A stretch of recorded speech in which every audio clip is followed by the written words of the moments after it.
Welcome back to the channel. Today, I'm sharing the best tips and tricks to decorate a living room and dining room combo, a layout that so many homes have, but not everyone knows how to style beautifully. Let's jump right in.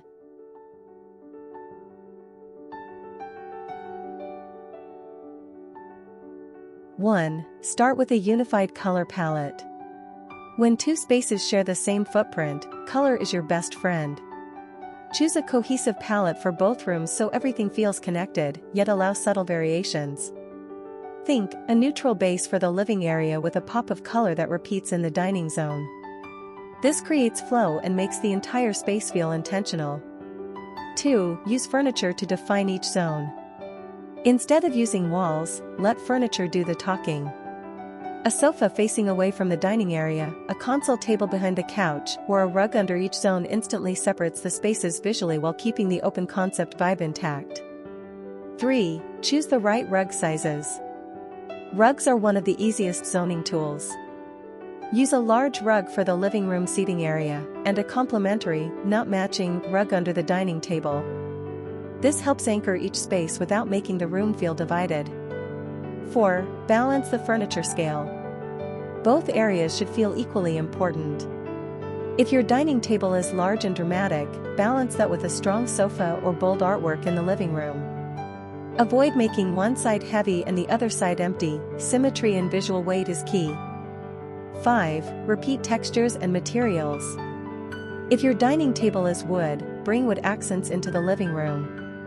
If you're using metallic finishes in the dining space, repeat the same metal tone in the coffee table decor or lighting. These small design echoes pull the whole space together beautifully.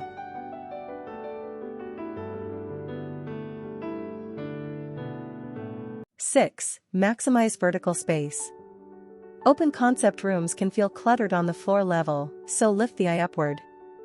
Add tall plants, statement lighting, vertical artwork, or built-in shelves. This adds structure and helps both rooms feel taller and more luxurious. 7. Pick lighting that works for both areas. Layered lighting is essential. Use a chandelier or pendant above the dining table and pair it with floor lamps, table lamps, or sconces in the living area. Make sure the lighting styles complement each other so the whole combo looks unified. 8. Style a shared decor theme. Use a consistent decor style across both spaces, whether it's modern, minimalist, rustic, or contemporary. When the style flows, the room feels harmonious, intentional, and high-end. 9. Add a thoughtful focal point. This could be a large piece of art, a fireplace wall, or a dramatic light fixture. A strong focal point pulls everything together and gives your combo layout a natural center of gravity. 10. Keep walkways clear. Finally, make sure there's enough room to move comfortably between the two zones. Avoid oversized furniture and keep pathways open for a clean, breathable, and functional layout. A living room-dining room combo doesn't have to be challenging.